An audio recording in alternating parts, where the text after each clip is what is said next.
your greatest transformation isn't waiting for the perfect time, but for your courage to step into the moment. Today, we're joined by Khalilah Lyons, speaker, author, leadership coach, and cultural strategist. Khalilah helps leaders, organizations, and individuals navigate pivotal moments with clarity, confidence, and action. Whether through speaking, coaching, or cultural strategy, her purpose remains the same: to empower people to rise into their purpose, embrace their impact, and lead with authenticity. So today we'll tap into her expertise on these topics, and I can't wait to pick her brain. Without further ado, welcome, Khalilah. Thank you. I'm always so impressed with the bio that I wrote. Thank you. It is so impressive. I thought, should we tweak it? And I couldn't make it better. So we just went with it. Thank But I'm you. so excited that you're here to chat with Jenna and I. And we'll anchor some of these topics to your book, Prioritize Your Purpose, and others will layer on top. But let's get started. So tell us, was there a defining moment when you realized that you needed to prioritize your purpose? Yeah, when I saw this question, I was thinking, no, it's never just one thing, right? It was really a defining season for me and what that looked like in 2019, where I prayed this big prayer asking God, I need you to just align everything in my life so that it's going to allow me to walk in my divine design, right? I'm itching to move into my purpose, but what I didn't understand and a lot of times when we're going through life is what this prayer was going to ask of me and require of me with my life. So I entered in 2019 what I like to call the fertilization season of my life. We all know what fertilization or fertilizer is made of. So it was that season, that show. And while I was in it, it was just messy. There was nothing beautiful about this journey and me really getting into my purpose. I'm going through a divorce. I'm grieving the loss of my granny. I'm doing some challenges with my job and still needing to show up like I was okay. So I'm still producing, I'm still being responsible, still being the person that everyone could rely on. So everything is looking okay on the outside with career visibility and impact. But I'm exhausted on the inside. And I remember at this time just really getting deep into God, what am I supposed to do? Like, what are the instructions? What actions can I take? I'm looking for this checklist that's going to give me instruction. And the responses back to me was, who are you being? Who are you to be? And what does that mean for how you are to serve others? And in going through those questions and not getting the instruction, but starting to get deep into my identity was really starting to reveal who I am to be and what that means for the meaningful assignment of my purpose. When I think about purpose, it really is just what is our meaningful assignment. So the shift for me was how I started prioritizing my purpose and thinking about life as far as how it is to be experienced and not achieved, and what it means for me to bring who I am and who I am to be in all the situations that I connect to, and what that means for honoring my joy, honoring my body, honoring my peace, and just continuing to then have evidence from life showing me how that is to show up. So it was all these different things around this season that had me kind of have everything unravel. I always say just let it unravel, because then you can start to see things clearly. You can start to see who you are and who you need to be. And then through that season, that's what gave birth to me understanding my purpose, and then all these different ways that it's manifested since then, including my book, my business, how I coach, how I lead, how I sit authentically, and how I speak and connect with people. But it was all a season and not necessarily a defining moment. I say it's never, for me at least, it wasn't the lights shining and the angel noises coming down. It was a really dark space, where I had to, I would say, become the light and be the answer in the moments. Yeah, that's incredible. And I think it's so easy for people to move through life without that level of intent and to sort of float through life. What do you think? Let's do it. Yes. What is at risk when we live like that? There's so much at risk, and it gets to that experience, right? And how you're experiencing life every day, and the risk of not having what I call our birthrights of joy and peace and abundance that can naturally come. So if you aren't grounded in purpose, you're living a lot in reaction versus responding and standing in purpose. And you're constantly moving and kind of on this path, but never really arriving at yourself and who you are. So your days can be filled with a lot of activity and a lot of conversation and a lot of responsibility, but there's few moments of you feeling present with who you are, having an appreciation of who you are. And then when I think about it, because I'm always like, what does this mean, this meaningful assignment for the collective? Other people getting to experience and benefit from who you are. So purpose is also because you become at risk of giving your energy to other things that don't necessarily matter. So if you don't know your purpose, I talk a lot about being always available versus available by alignment. And so again, we risk everything starting to feel equally important, equally urgent, and equally ours to carry. We start taking on borrowed priorities that we shouldn't have. And so now we're moving through our days of autopilot, and we're shaping how we show up for other people instead of honoring our purpose and what that means. So the deeper cost too is not just how it's impacting us, but when we're not in purpose, it's impacting our family, it's impacting those that are closer to us, it's impacting our job. Purpose doesn't necessarily move responsibility. So I don't want to say now we're supposed to let go of our responsibilities because that's what becomes at risk. But when we think about purpose, life still lives, there's still bills to pay, but how we're showing up and how we're connecting. Right now we're coming from a place of giving. I'm giving my purpose versus constantly feeling like I'm in a place of obligation to others. So when I talk about being grounded in purpose, we lose this opportunity of how we can, in different moments as life is happening, get grounded and calibrate back to our truth and how we stand in that. We risk losing that. We risk losing ourselves. And I also feel like, again, selfishly, so many of us risk losing what you have to offer. Mm-hmm. Do people have misconceptions about purpose, what it is or what it should be? There's a ton of misconceptions. Again, I hit the big one when I was talking about my own journey around purpose is going to be this grand revelation that you experience, and suddenly everything clicks and you know exactly who you are supposed to be in life. My experience, and as I work with teams and even individuals and especially women, that is not the experience at all. Purpose, it comes to you and it continues to, we're born with our purpose, but how it is revealed to us and how it evolves and how it manifests. It comes from the conversations. It comes from grief. It comes from hard seasons, questions, those quiet moments. Again, even for me, as I work and interact with others, from coaching people and paying attention to what life continues to ask me to notice. So, again, it's not this big moment, but it's answering many moments over time and being able to pay attention to what interrupts your peace and what elevates your peace. So that's one misconception. Another, when I think about purpose and conversations that I have with people, is that purpose only belongs to career. When you ask people about purpose, they immediately start talking about titles and business, platforms of visibility, all these A-list things that I know we're going to talk about. And work is absolutely an expression of your purpose. But purpose, it has to breathe beyond what you are doing professionally. If you're being honest with it, it's going to show up in all the things, because the title can change, seasons change, companies change, but your purpose, it manifests and expresses itself differently across those seasons, across those titles. And it manifests, again, I think about as a parent, right? That's one of my titles.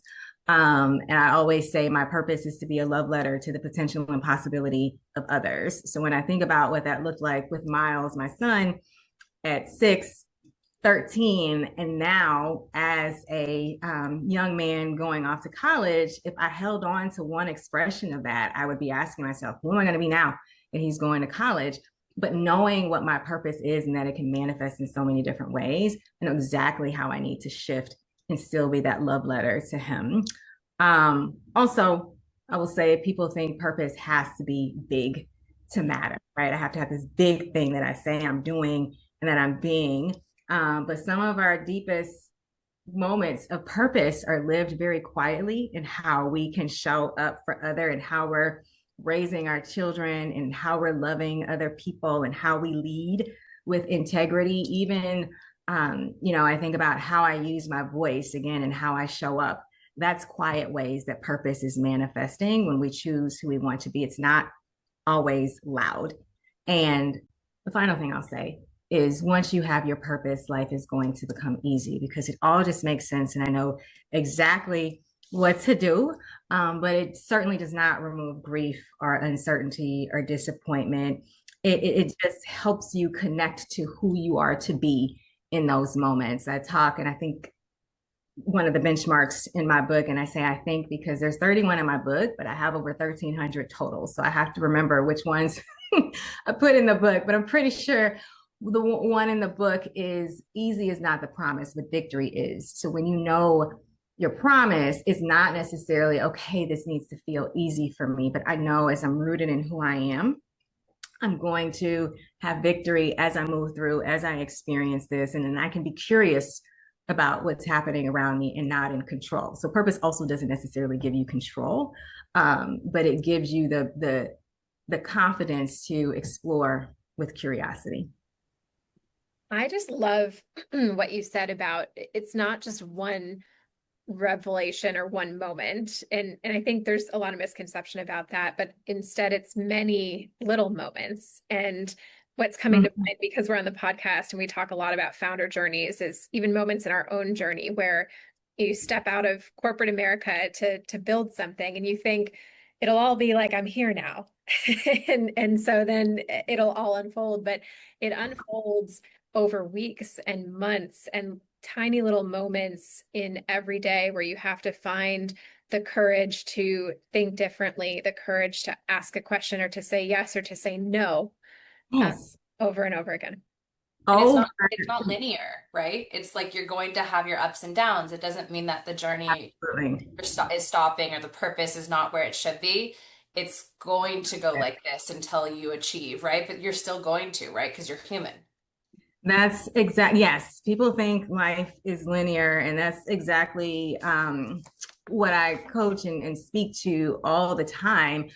Is being open, and I say a lot to like you have to let go of your rigid expectations to allow the fluid evolution of what life is trying to show you. You have to shift from so much of this is my job to what is this mean as a journey. And I love alliteration, so I could do the all of that all day.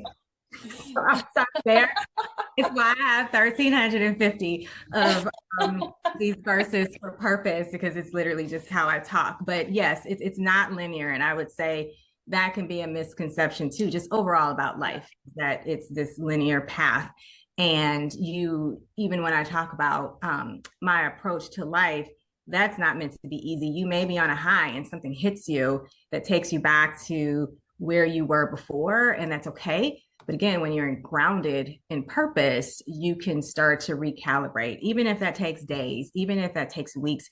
You're being intentional about that calibration and getting grounded back in purpose because you understand it, or at least, not everybody can speak to what their purpose is, but starting to understand what are those things that elevate your peace, what are those things that interrupt your peace, and starting to have a conversation around that will get you to a point of understanding your purpose, even if you can't clearly articulate it.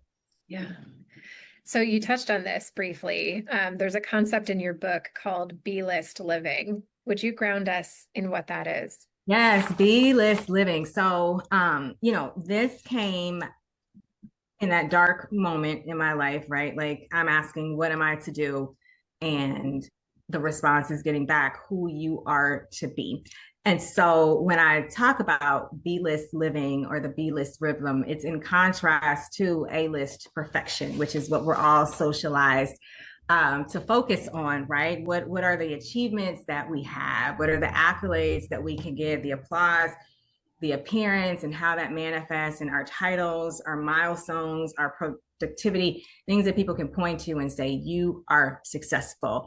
I personally grew up with a lot of that pressure, growing up in East St. Louis, being in the gifted program, first generation student, that there was a lot of expectation of the narrative that I should have in my life. And as I talk about this, I'm not saying that, you know, the B list, as I explain it, is anti-achievement. It really is about just making sure that achievement isn't what you always turn back to as part of your identity. And you're not using these achievements to validate who you are. You're rooting into something more internal as far as your value. And again, all of that came from, that's what happened to me in 2019. As I'm losing things, I'm thinking, who am I now? But I was so much more than those things. Okay, so the B list has 5 Bs on it. And I always speak to them in a certain order, but they're also not this linear. As you do this, then you move to this. But the first is bumps. And bumps are anything that really come to disrupt our peace and disrupt our purpose. They're disruptions, tensions, frustrations, disappointments that we all can experience at different times in our life. It can be huge on the or at one end of the spectrum as far as divorce and what that looks like, a friendship changing if we go down, all the way to I got a stain on my shirt and now this has disrupted my peace. I said something silly in a meeting and I'm experiencing this bump, this moment of uncertainty and just starting to feel a little shaky, right? There's these pressures that come from us and they're really signaling something in us that we need to up level, or something in us, in our situations where we got to get out of this place of complacency and it's time to move, which is the next B on the B list, which is bounce. So I always say our bumps are abrupt, but our bounce is where we start to get shaky because now we're moving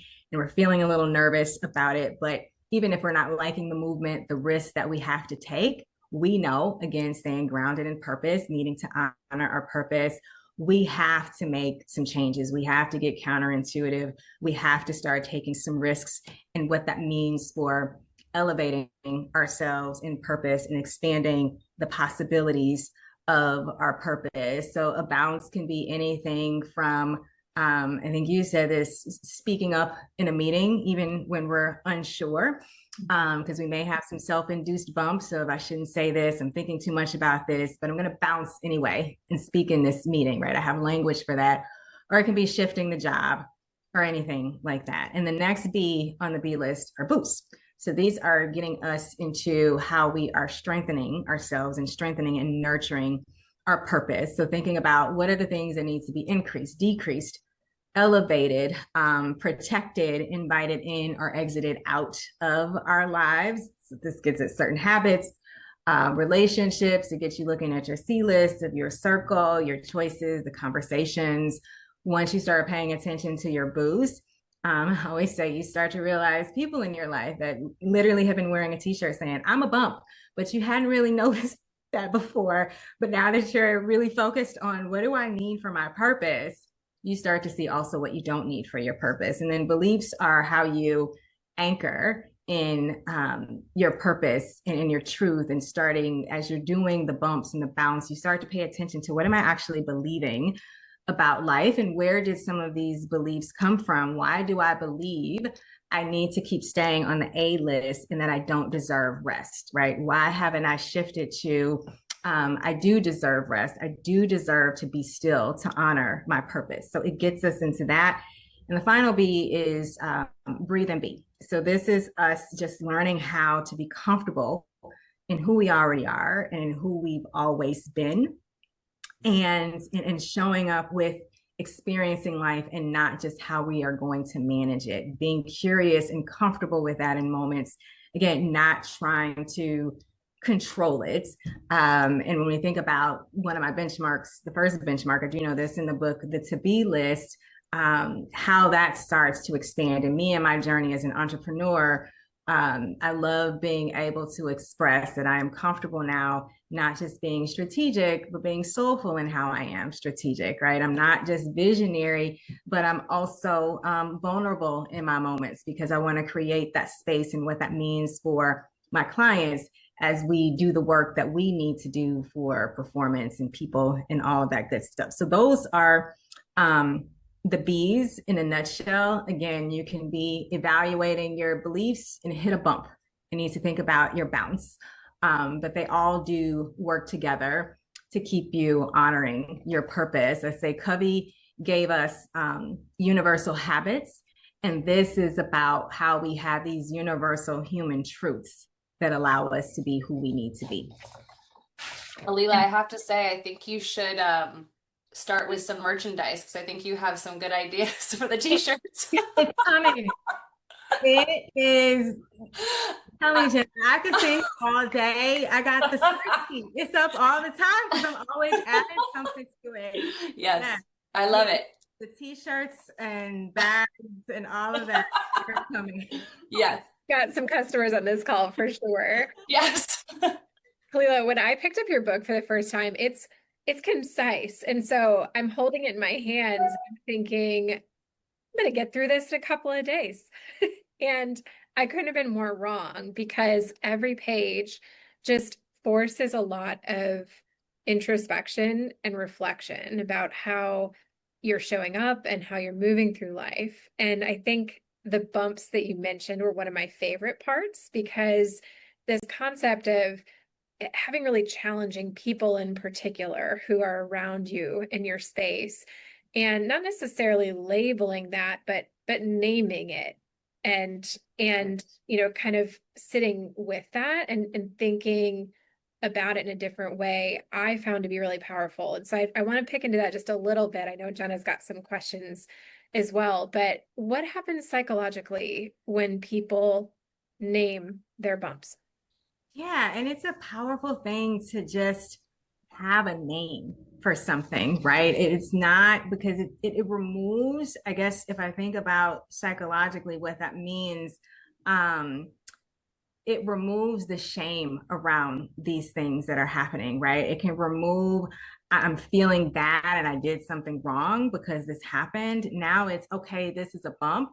And let me start to calibrate to who I need to be, because I want you to start with your to-be list first.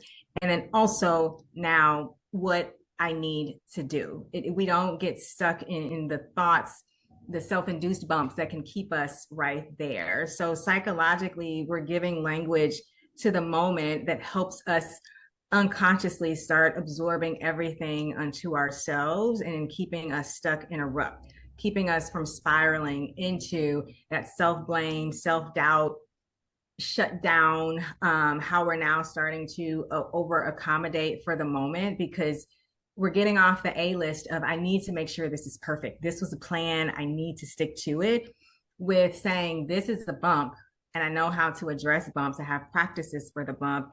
It gives us this freedom to move forward. And especially when I think about high capacity people, and I know Erin, working with you, you are absolutely one of those. We get praised for how much we can carry and how much we can deal with.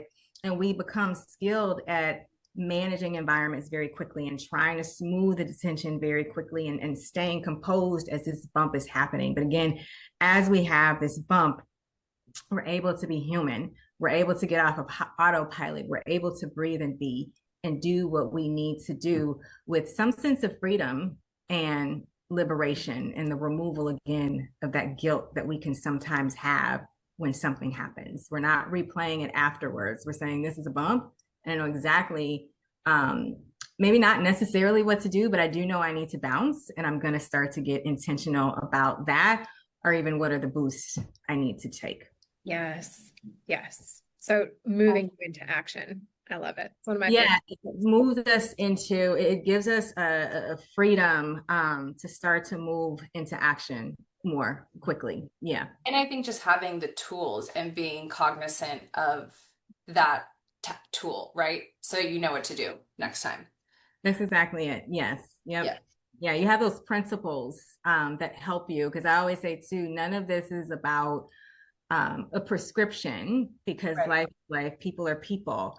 But you will have some principles that help you think through what's going to make sense and how you answer this moment that's before you.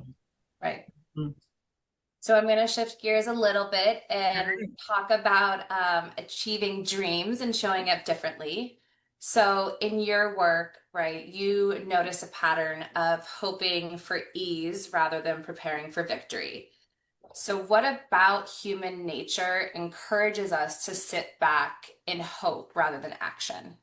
I loved that question so much because hope is such a beautiful thing, right? But this was like, but it also it's a yes and because hope can keep you in a place. I think when you think about hope and you think about dreams, the A list and perfection, and so because you want to keep that, you aren't moving forward.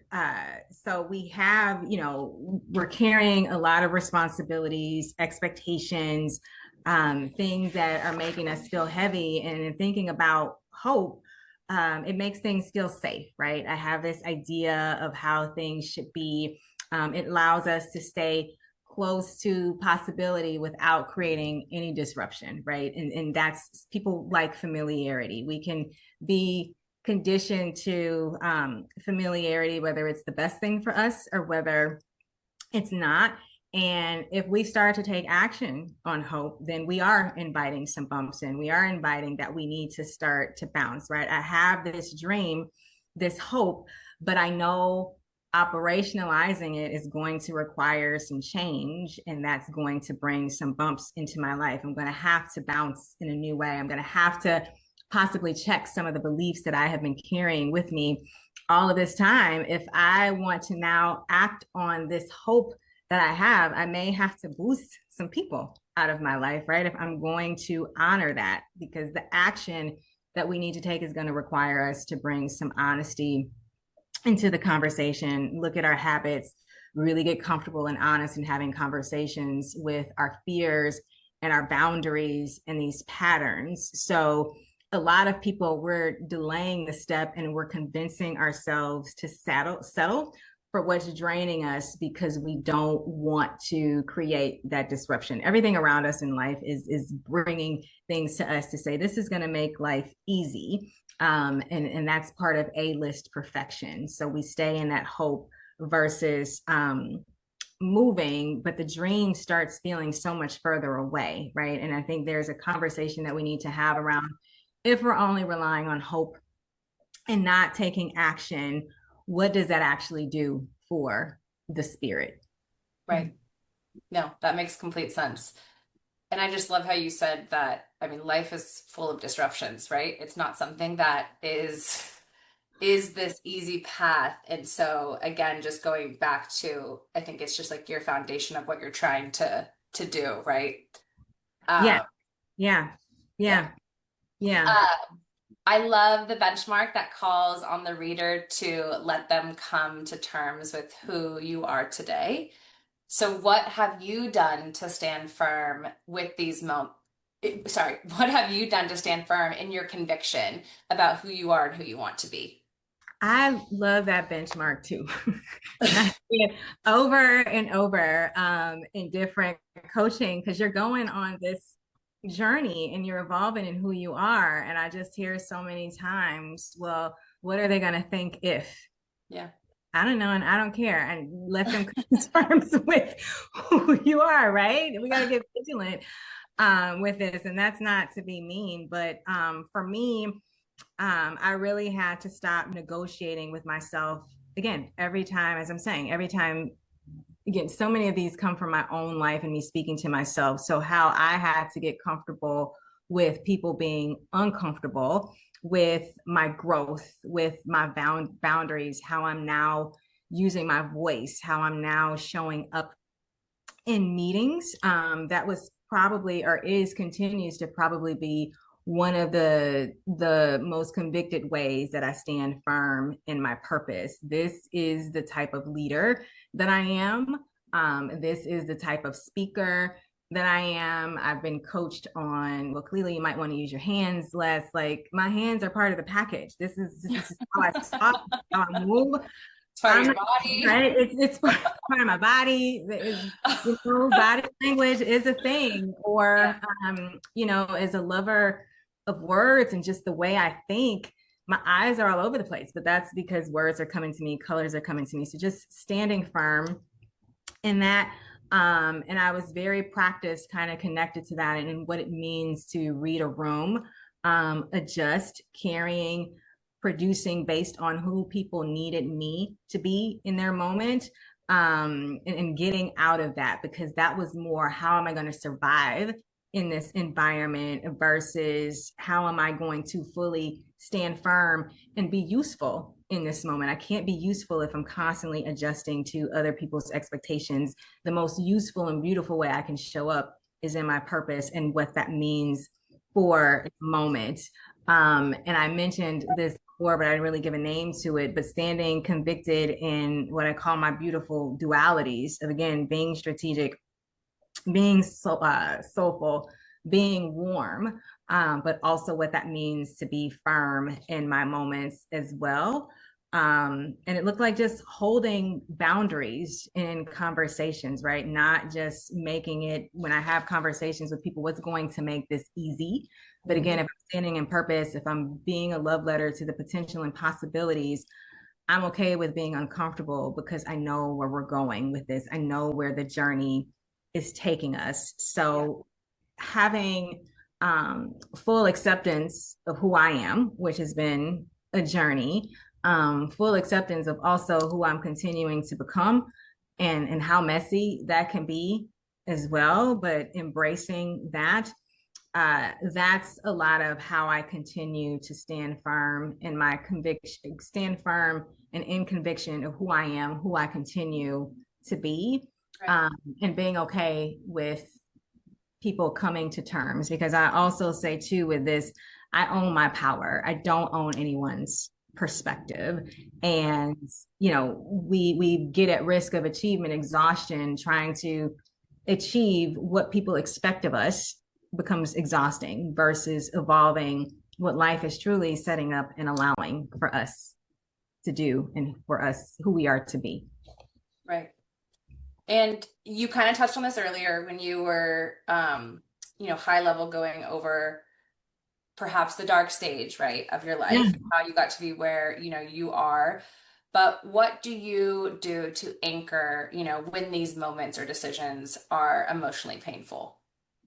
Because they will be. Again, it's not a bright light. Everything's not all of a sudden open and shining. But I always anchor to my faith first. So for me, I pray before I react. I get quiet, and I'm okay if that makes people uncomfortable too, but I'll get quiet before I feel like I need to respond. Being still is one of the most powerful bounces that we can actually take. Being still is an action. So sometimes the prayer is as simple as, God, I know I need to do this, but I really don't like how it feels, and start to have a conversation starting from that place of honesty and having faith in where this is going to take me, that this is all happening for me and not necessarily happening to me. So faith gives me somewhere to place the weight versus feeling like I need to carry it all by myself on a day-to-day basis. And then I also anchor to my to-be list, which is why with the benchmarks in my book,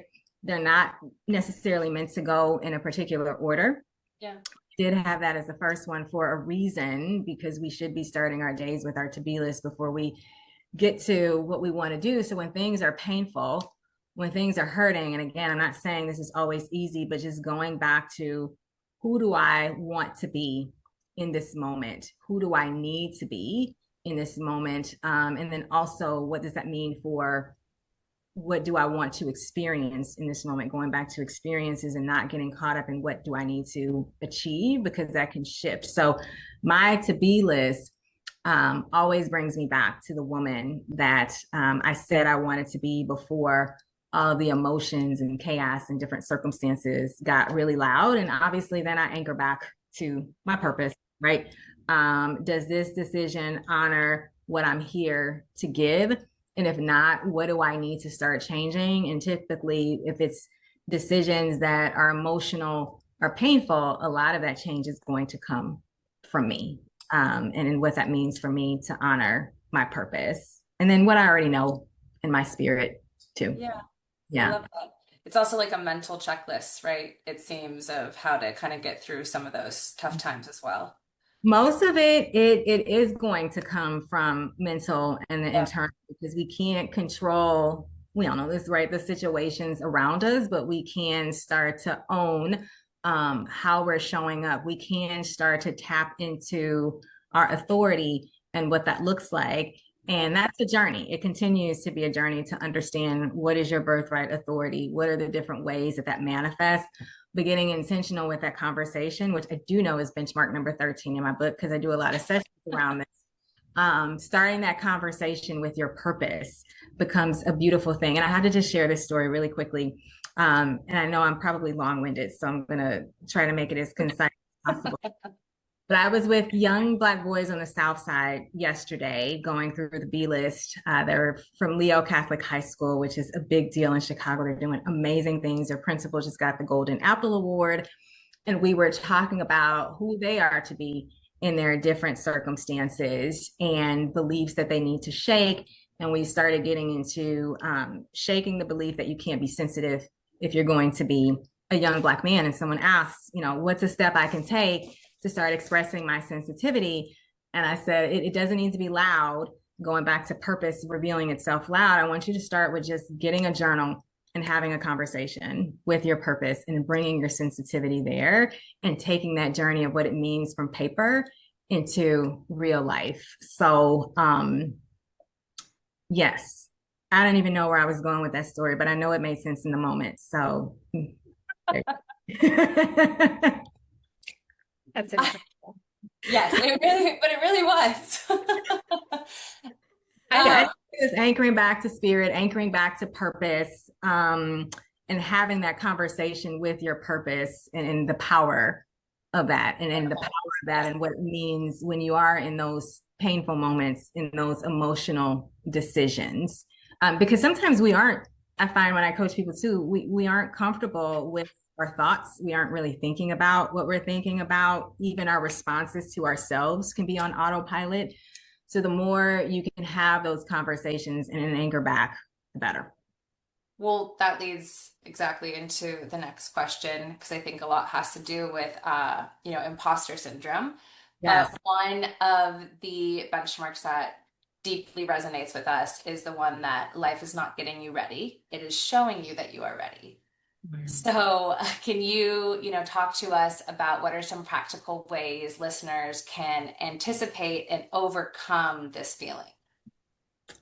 The feeling of imposter syndrome. Yes. Yes. You know what? I love that it's tied to that benchmark. I never thought about it connected to what it is for imposter syndrome specifically, but actually that is um, the symptom or the manifestation around that.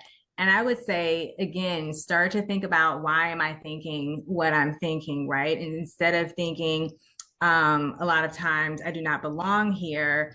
Sometimes we need to recognize I just haven't seen myself here yet, right? Again, you are ready, right? Life has been getting you ready. So if I'm in this situation, I'm feeling uncomfortable, but let me start to reimagine, what does that mean for me being new in this situation? What it is for me to be new in how I express myself, and also being okay with the messiness that may come, the first silly thing that I say, but I know I can calibrate back to my truth. Because so much of this with that benchmark and getting past and reimagining imposter syndrome, it's about preparation. It's not about perfection. And I think imposter syndrome too can come from us being socialized that we have to show up a certain way. We have to maybe show up in the way that people are expecting us, and not necessarily in our truth. So also, how do we continue to be in practice of who we are?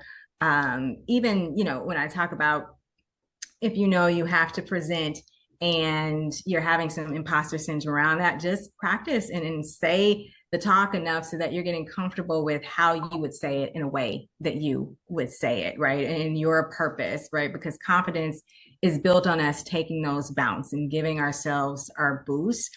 And the more we can do that, and stop using our feelings as the measurement of readiness, but really staying in our purpose and anchoring language around the B list, we can start to move past that imposter syndrome. We can start to normalize that growth is going to feel uncomfortable. We can start to be okay with a new situation means this feels new, right? It does not necessarily mean I don't belong.